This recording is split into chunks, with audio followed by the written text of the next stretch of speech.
Good evening everyone, कैसे हैं आप सब लोग। मेरा नाम है राहुल और मैं दूंगा आपको Hindi grammar plus current affair और साथ में रीजनिंग का प्रैक्टिस है जो आपकी लूसेंट है वो कल करा देंगे। आज की वीडियो मिस नहीं करना चाहता था, इसीलिए वीडियो बनाई जा रही है।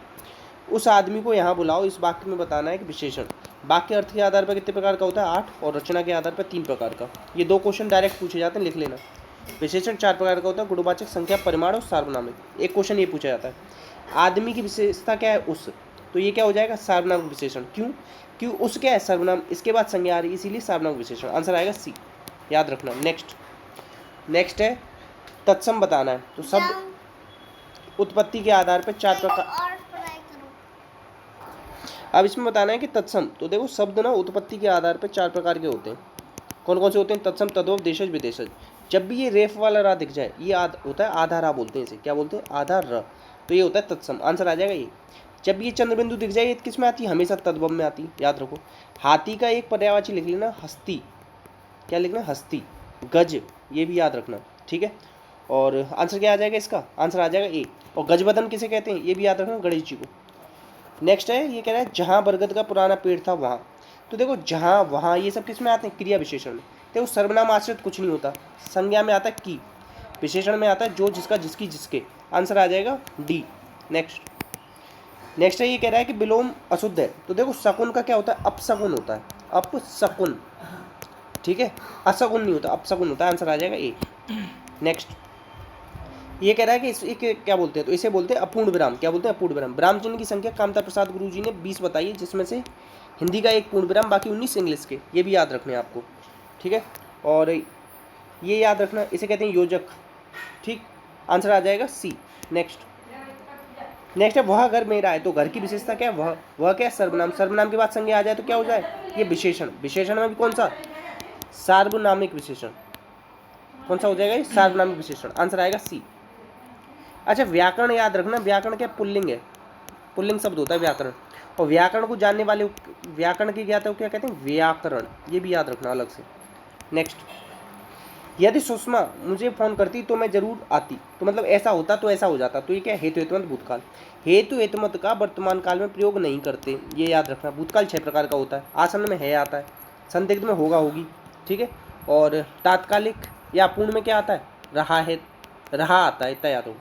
वर्तमान होगा तो रहा है, और भूत होगा तो रहा था, ठीक है। ये याद रखो। आंसर क्या आ जाएगा? सी। नेक्स्ट, थाली का बैगन मुहावरा क्या अरबी भाषा का शब्द है? मौसम भी अरबी भाषा का शब्द है। तो सिद्धांतहीन और मौका परस्त दोनों हो जाएगा। आंसर आ जाएगा सी। नेक्स्ट, खरा खोटा, खरा और खोटा, ये क्या हो जाएगा? द्वंद्व समास। द्वंद्व 3 प्रकार का होता है, इतरेतर, समाहार, वैकल्पिक। समास का विलोम व्यास, समास का अर्थ संक्षेप। अब विवाह में पहला या पूर्व पद प्रधान होता है, याद रखना। बहुब्री में अन्य पद प्रधान होता है या तीसरा पद प्रधान होता है। बहुब्री लिखना सीख लेना, कई बार आया है। इसी तरीके से वाल्मीकि लिखा जाता है, ठीक है। ये भी शुद्ध लिखना सीखो। आंसर आ जाएगा सी। नेक्स्ट, बादल का समानार्थी बताना है। तो देखो बीच में दा आ रहा है, तो आखिरी में क्या आ जाएगा? दा। और बाकी ये तीनों किसके हैं? ये हैं आपके कमल के पर्यायवाची। कमल के और लिख लो, सतदल, शतपत्र, मलिन, ये और लिख लो। आंसर आ जाएगा डी। नेक्स्ट, समानार्थी बताना है, इसमें से कौन सा जोड़ा सही नहीं है? तो कमल का अम्बु नहीं होता, अम्बुज होता है। तो ये बारे अम्बु नीर जल, ये किसके होते हैं? ये तो होते हैं पानी के, और पानी का अम्ब भी लिख लेना, ठीक है। सलिल किसका? ये आप लोग बताना, ठीक है। आंसर आ जाएगा सी। अच्छा, दांत को द्विज भी कहते हैं। दांत ब्राह्मण और पक्षी, इसको भी कहते हैं द्विज, ठीक है। याद रखना। आंसर क्या आ जाएगा इसका? सी।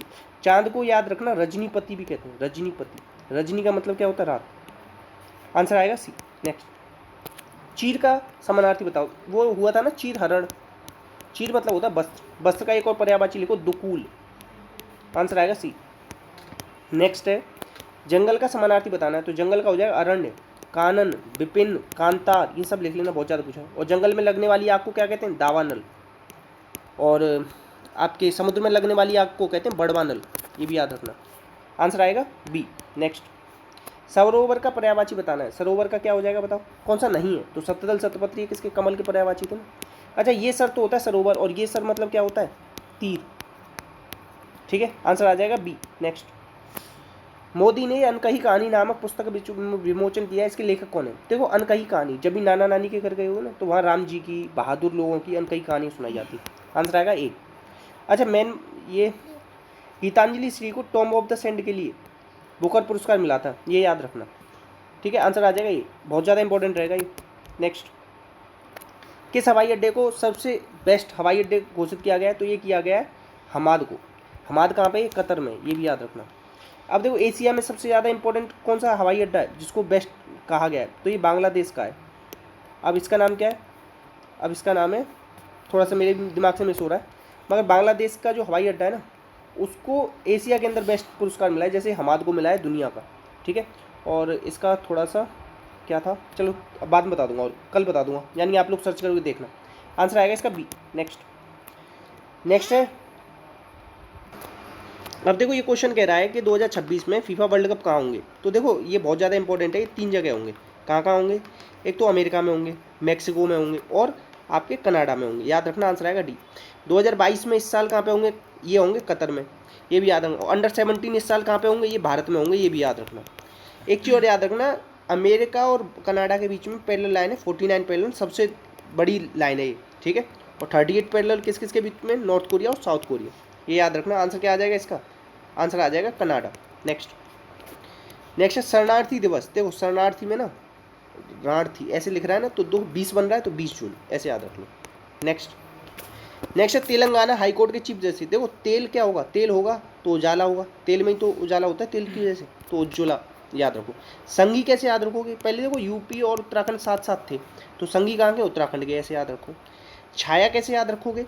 तो देखो आपको ऐसे समझाऊँ, मेघालय, मेघ जब आते हैं ना तो पहले काली छाया आ जाती है, तो मेघालय के कहाँ है? कौन है? ये मेघालय वाला छोड़ दो, केवल आप 2 याद रखो। एक तो उजाला किससे होगा? तेल से होगा। और संघ यूपी के क्या था? उत्तराखंड, तो उत्तराखंड के संघी, 2 याद रख लो। आंसर आ जाएगा इसका ए। नेक्स्ट, अच्छा अपने हाई कोर्ट कितने? 25 हाई कोर्ट हैं अभी इंडिया के अंदर, ये भी याद रखना। और मुंबई में जो हाई कोर्ट लगता है ना, वो दमन द्वीप का भी लगता है और गोवा का भी हाई कोर्ट कहाँ लगता है? मुंबई में, ये याद रखना। और एक क्वेश्चन पूछा जाता है कि पश्चिम बंगाल के साथ किसका लगता है? तो ये लगता है अंडमान निकोबार का हाई कोर्ट, ठीक है। नेक्स्ट है भारतीय संविधान। देखो ये तो मैंने क्वेश्चन दोबारा रिपीट कर दिया गलती से, तो क्वेश्चन नंबर 1 जवाब देना आप लोग। नेक्स्ट है गाय, बतख, पक्षी। तो देखो बतख क्या है? पक्षी, और गाय अलग हो जाएगी, आंसर आ जाएगा ए। नेक्स्ट है देखो 1 का स्क्वायर, 2 का स्क्वायर, 3 का स्क्वायर, 4 का स्क्वायर, 5 का स्क्वायर, 6 का स्क्वायर। 6 का स्क्वायर क्या होता है? 36, आंसर आ जाएगा बी। नेक्स्ट देखो देशों का क्या होता है? गठबंधन। श्रमिकों का क्या होता है? यूनियन, आंसर आएगा सी। नेक्स्ट देखो पेन राइटिंग के काम आता है, ईवीएम किसके? मतदान के काम आता है, ए। देखो डायरेक्ट क्वेश्चन याद करने की चीज़ें, आपको 2 तरफ से अगर किसी की रैंक दे रखी है ना, तो दोनों को जोड़ के 1 घटा दो, इन दोनों को जोड़ो, क्या आ जाएगा? 36, 45 आ जाएगा। 45 में से 1 गया तो कितना बच जाएगा? 44। नेक्स्ट, अब देखो इतना बड़ा क्वेश्चन है, देखो आंसर कितना छोटा सा इसका। अब ये कह रहा है कि इसमें से कौन सा सही नहीं है, सही कौन सा नहीं है? अब ऐसे समझो, कपड़े पहने जा रहे हैं नृत्य, और ये देखो कथक की छात्रा ने पीले रंग की पोशाक पहनी है, यहाँ से याद रखो। कथक की ने क्या पहनी है? पीले की। तो देखो कथक के साथ सफ़ेद नहीं आएगा, नीला नहीं आएगा, और लाल छऊ ये रहने दो। रुको, कथक की छात्रा ने पीले की पहनी है, तो पीला भरतनाट्यम के साथ नहीं आएगा, और कथक के साथ ये सफ़ेद नहीं आएगा, तो आंसर क्या आ जाएगा? बी। इस तरीके से आंसर निकाल सकते हो आप लोग। नेक्स्ट है, ये कह रहा है सार्क का कोड क्या होगा? सार्क का कोड देखो, सार्क यहाँ आ रहा है, यहाँ आ रहा है, इन दोनों में कौन सा कॉमन है? इन दोनों में कॉमन है ए@, तो आंसर आ जाएगा सी। इतने क्वेश्चन थे, तो प्लीज़ शेयर कीजिएगा, सपोर्ट कीजिएगा, वीडियो अच्छी लगी तो लाइक कीजिएगा। और कल से आपकी लूसेंट को ना कंटिन्यू कर देंगे, तो उसकी टेंशन मत लीजिएगा। और इसी के साथ जय हिंद, जय भारत।